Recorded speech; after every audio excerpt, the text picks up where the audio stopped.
Halo adik-adik kelas 6, selamat pagi. Bertemu lagi dengan saya ya. Nah, bagaimana nih kabarnya hari ini? Semoga kita semua dalam keadaan sehat dan baik ya. Hari ini kita lanjutkan pelajaran kita, yaitu tematik. Ayo adik-adik, kita belajar dengan penuh semangat.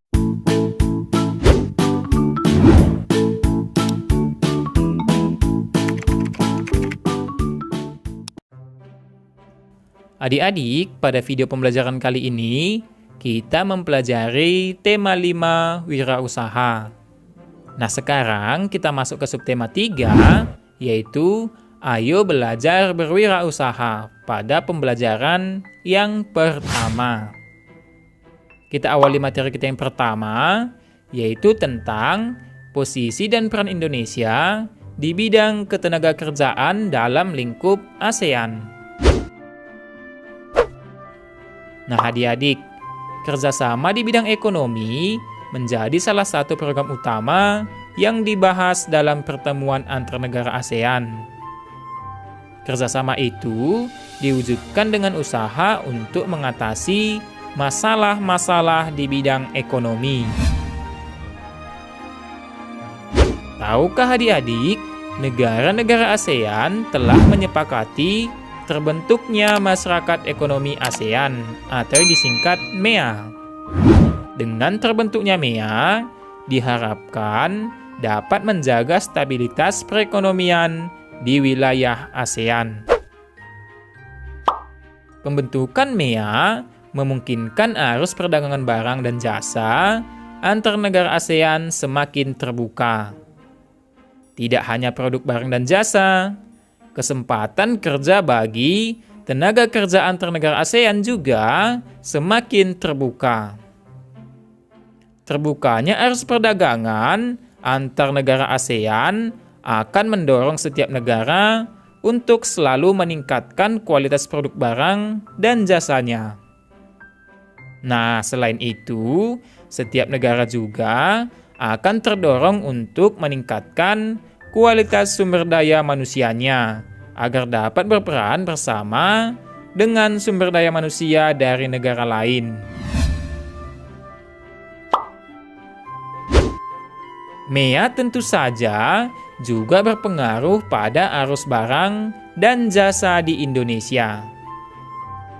Para pelaku usaha di Indonesia mempunyai peluang lebih terbuka untuk memasarkan produknya dalam lingkup ASEAN.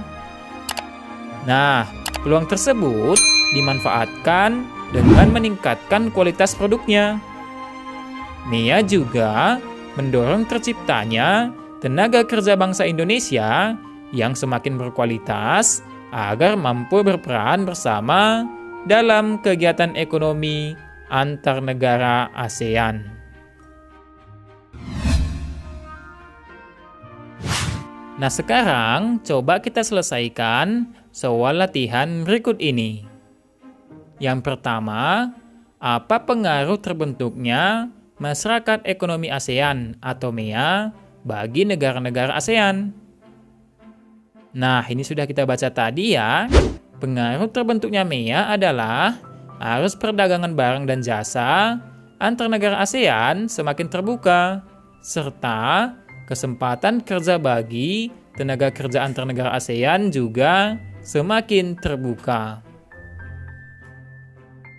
Yang kedua, apa upaya pemerintah untuk meningkatkan kualitas tenaga kerja Indonesia? Nah, adik-adik, jawabannya bisa kita buat seperti ini ya. Yang pertama, pemerintah meningkatkan kualitas pendidikan di Indonesia. Yang kedua, pemerintah meningkatkan kualitas pelayanan kesehatan di Indonesia. Yang ketiga, pemerintah membuka kursus belajar bagi tenaga kerja. Yang keempat, pemerintah membuka lapangan pekerjaan. Dan yang kelima, pemerintah menumbuhkan jiwa kewirausahaan. Dan masih banyak lagi ya contoh lainnya. Nah, sekarang kita lanjutkan materi kita yang kedua, yaitu tentang medan magnet.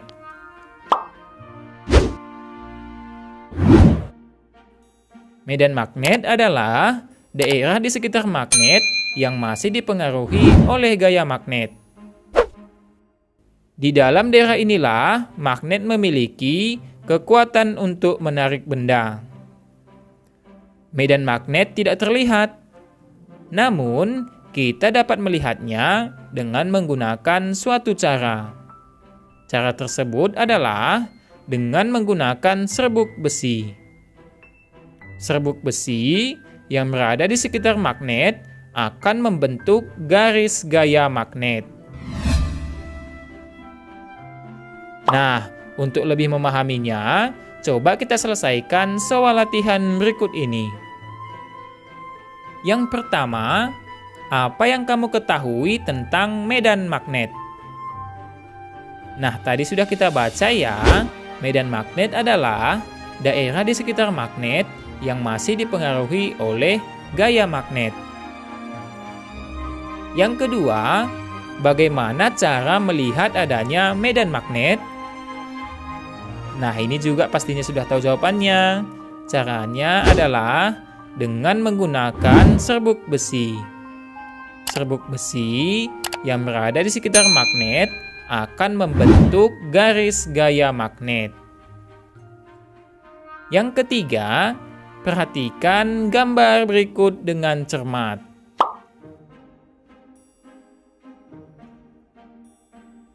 Bagian A, berdasarkan gambar tersebut, di bagian manakah dari magnet batang tersebut yang paling banyak serbuk besinya?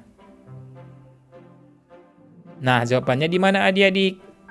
Tentunya di kedua kutubnya atau di ujung magnet. Bagian B, apa yang dapat kamu simpulkan dari gambar tersebut? Nah, kesimpulan ini bisa berbeda-beda ya tiap orang. Tetapi bisa kita buat seperti ini. Magnet batang memiliki medan magnet terkuat di kedua kutubnya, yaitu kutub utara dan kutub selatan.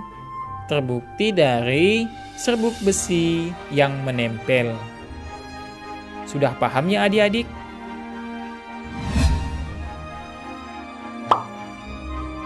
Nah adik-adik, sekarang kita lanjutkan materi kita yang ketiga, yaitu tentang mengidentifikasi jenis teks formulir.